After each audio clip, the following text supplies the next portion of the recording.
Collecting a heart piece in the Legend of Zelda franchise has to be one of the most consistently satisfying things to do in any video game. Aside from the instant gratification of healing to full strength, these collectibles make you feel powerful and provide a tangible sense of progression for Link as he journeys through his adventure. By serving as rewards for completing side quests or difficult challenges, heart pieces incentivize the player to explore all the content that each Zelda title has to offer. And while most of the time this is a winning formula, there are occasions in which a heart piece can really feel like a major letdown for the amount of work you've put in to get it. There are many reasons that this could be the case, from spending too much time doing one task, to requiring an unnecessary amount of backtracking to get it, but whatever is the case, you know it's bad when it turns an event that is ordinarily rewarding into a disappointment.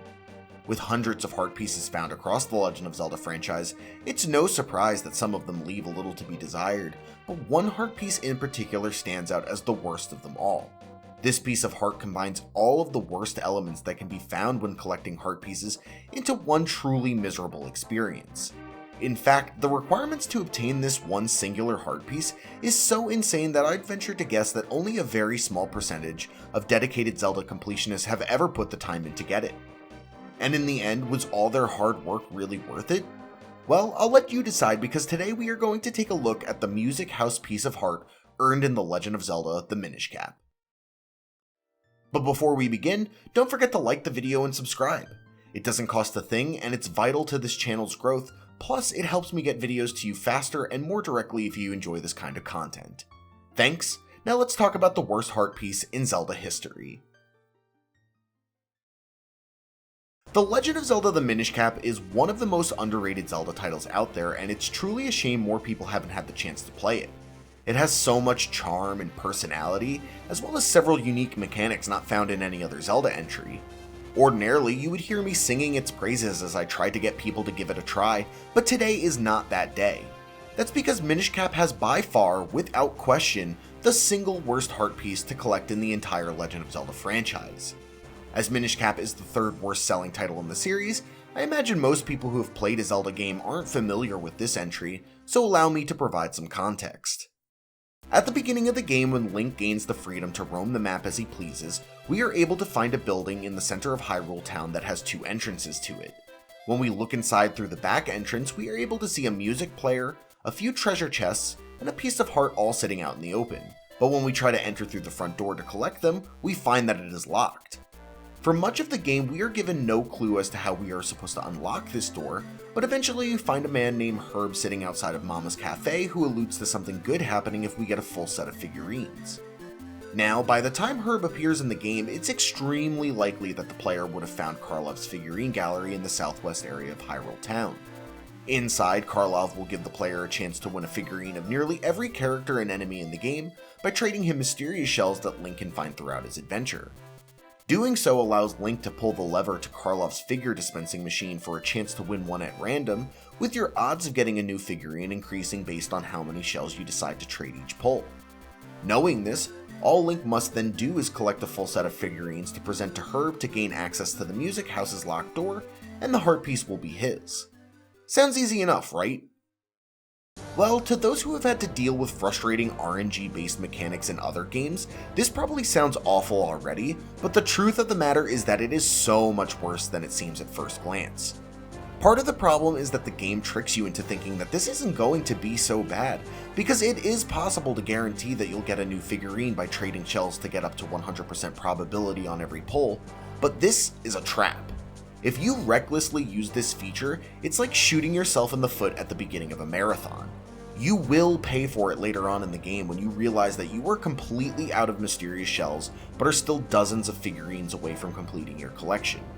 And while true that you will inevitably run out of shells anyway, you could potentially save yourself hours of mind-numbing grinding, which we'll touch on more in just a few moments. First, let's talk about why this 100% probability feature is dangerously deceptive and should be used with extreme caution. The way Karlov's figure dispensing machine works is that each time you collect a new figurine, the amount of shells that you have to then trade to Karlov to get a 100% probability pull goes up. For example, when Link has 0 figurines in his collection, he will receive a 100% probability pull after trading just one mysterious shell, whereas later on when he has 10 figurines in his collection, he would need to trade 10 mysterious shells to get that same 100% probability.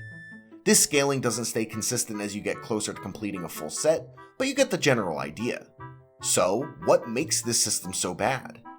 Well, when I tell you that this is the single biggest time sink in any Zelda game, know that I'm not exaggerating. This heart piece will taunt you for a vast majority of the game, as there are 130 figurines in total that you must collect before gaining access to the music house. To illustrate just how time consuming this is, I want to show you the math behind a run with perfect luck that bets only one shell on each pull to get all 130 figurines the first try. This is also going to assume that you are navigating the menus for trading as quickly as possible with no mistakes. That said, if you were to collect the entire set in one continuous go, the fastest you could complete it in is approximately 43 minutes and 20 seconds. Now, if doing something this mindless for over 43 minutes somehow doesn't seem too bad to you on its own, here are a few things to consider. The first is that this is statistically impossible and could never actually happen outside of a tool-assisted playthrough. There will be many times where you pull the lever with less than 100% probability and receive a useless duplicate figurine. This wastes a ton of time, roughly a minimum of 20 seconds per pull, and only nets you 5 measly rupees when Karlov buys the duplicate back from you. It may not be the worst aspect of this grind, but it certainly becomes annoying as you simply cannot afford to bet high amounts of shells consistently through the collection hunt, resulting in a significant amount of duplicates. The next thing to consider is that this cannot be done all at once, even when arriving to Karlov's shop with your mysterious shells maxed out. Even betting one shell at a time will cause you to run out of shells before you collect the required 130 figurines, because the probability for success will eventually become too low to allow this strategy to be sustainable. This means you inevitably will have to leave and come back to the shop multiple times if you wish to get every figurine in the set, with each trip adding to the total time you've spent dedicated to this singular heart piece.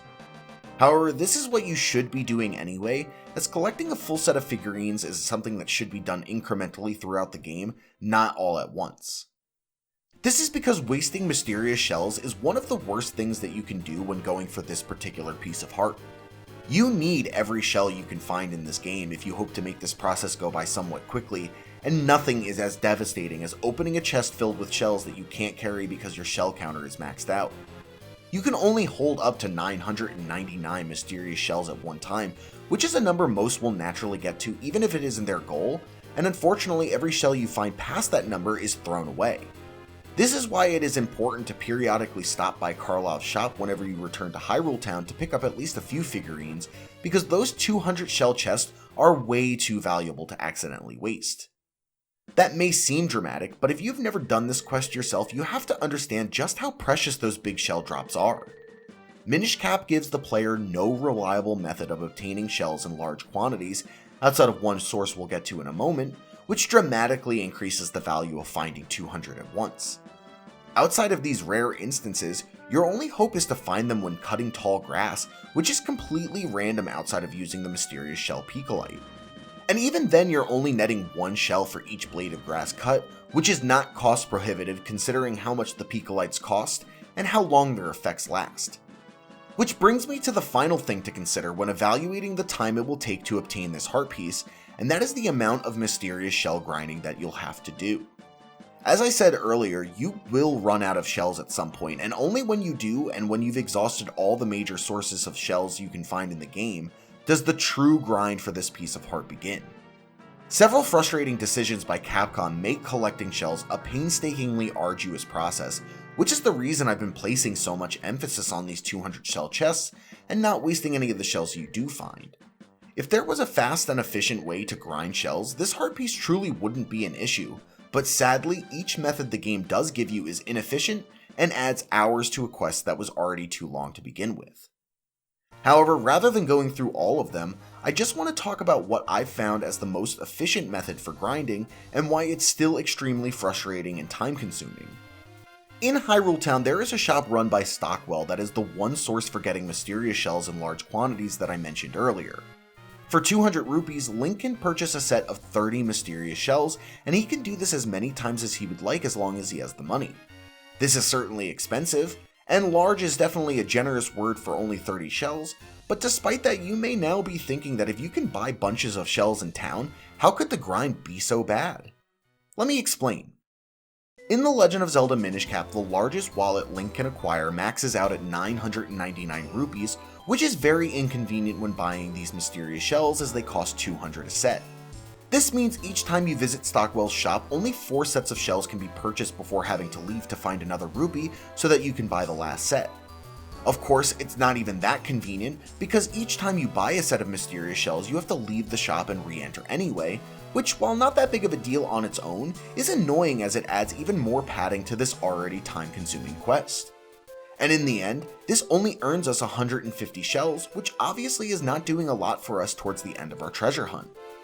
That's why we need to talk strategy for a moment as it relates to collecting every figurine. At the beginning of the quest, it's definitely smart to spend as few shells as possible, but once you dip below the 50% probability threshold, it becomes increasingly more time consuming as the odds are now against you. Especially as you find yourself going for the last few figurines, where your odds of success can be as low as a single digit, it makes sense that you'll want to start spending more shells to increase your chances. At first, it's best to try to keep the probability at around at least 50%, however, as you likely are also out of resources, I find eventually it isn't worth the risk to bet a high amount of shells for a gamble. This is where I will use the 100% probability feature, as expensive as it may be, because it is soul crushing to waste 30 plus shells on a 50% probability pull. It's like flushing 200 rupees down the drain, which isn't worth the risk. That means to guarantee the final dozen or so figurines, we will be forced to trade in 90 or more shells each time, which puts into perspective how few shells 150 really is. At most, we can guarantee one new figurine with that amount near the end of the quest, but it gets even worse when you realize that you'll only be able to buy 120 mysterious shells from Stockwell per full wallet because we need to be able to restock our rupees as well. Instead, those last 200 rupees will be saved for Pikalites, which we can buy from Beetle's kiosk in Hyrule Town.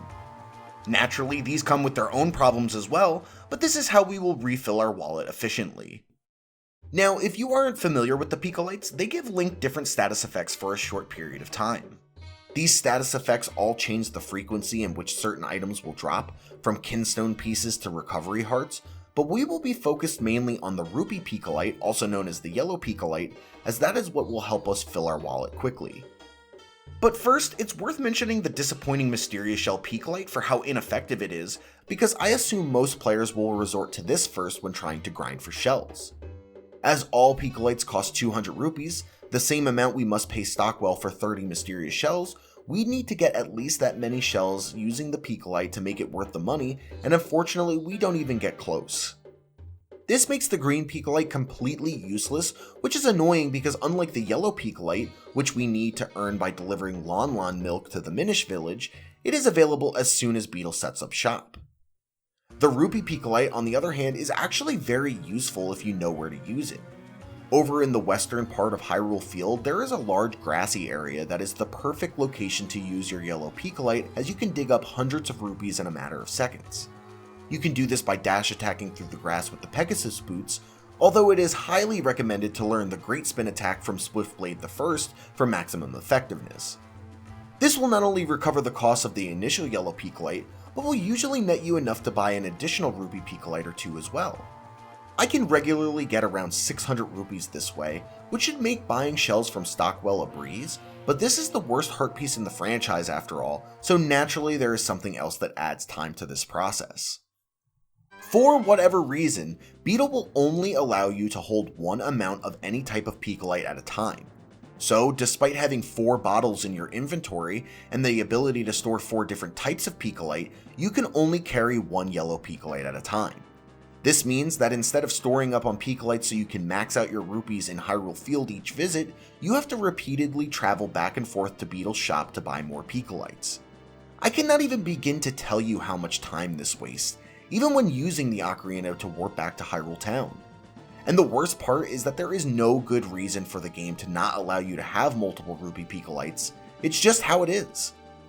This completes the cycle from hell, where you first trade all your shells in at Karlov's, only to buy more shells at Stockwell's before pit stopping at Beetle's for a Picolite on your way to Western Hyrule Field to grind more rupees for more shells, for more figurines, and so on and so forth.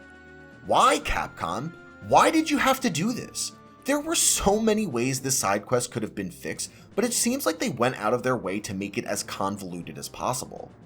Granted, this is just the most efficient method I've found, and maybe someone knows of an easier way to grind rupees and or shells, but regardless, you still have to get at least 130 figurines, and that can't ever be forgotten. Honestly, so many things are wrong about this quest, but if even just one of them wasn't the way it was, I probably wouldn't be making this video. If the number of figurines was reduced to, let's say, 60, this heart piece is still a little annoying, but not worthy of its own video. If Stockwell sold 100 mysterious shells for 200 rupees, or 30 shells for 50 rupees, I probably don't make this video. If Beetle allowed you to store 4 rupee Picolites instead of just 1, I likely wouldn't have made this video. Hell, chances are this video doesn't exist if Capcom even just put more treasure chests filled with large amounts of shells around the world.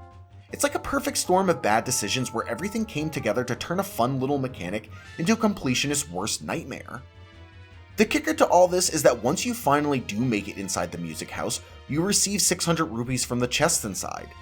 Where the hell were those when I needed them? Why am I getting them now? And honestly, the same could be said for the piece of heart.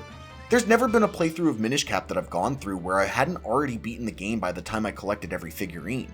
At that point, I'm just doing the quest for completionist's sake because the extra health reward is useless when there are no more challenges to face.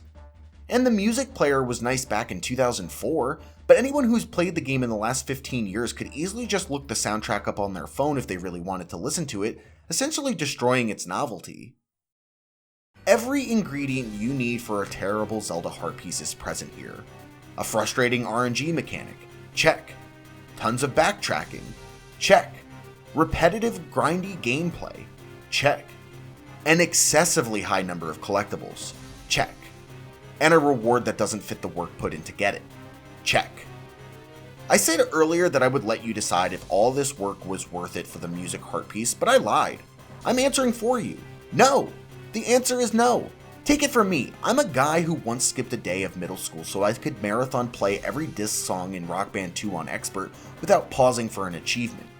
I'm a guy that rather than finding a friend to play with, completed the entire co-op mode in the puzzle game Death Squared with 2 controllers by myself to get 100%. And I'm a guy that cleared every single peg on every single level of the arcade game Peggle because it drove me crazy seeing that I was just 30 gamer score away from perfection. Basically, I've done a lot of dumb things in games for the sake of completion, but getting every heart piece in Minish Cap was one that was definitely not worth the time and effort. Overall, Minish Cap is colorful, bright, and charming, but completing a quest like this will drain the soul from the experience. Heart pieces should be rewarding and fun, which the music house is not. Thankfully, if you're not a completionist, this whole quest can be completely ignored, and truthfully, you'll enjoy Minish Cap more for it.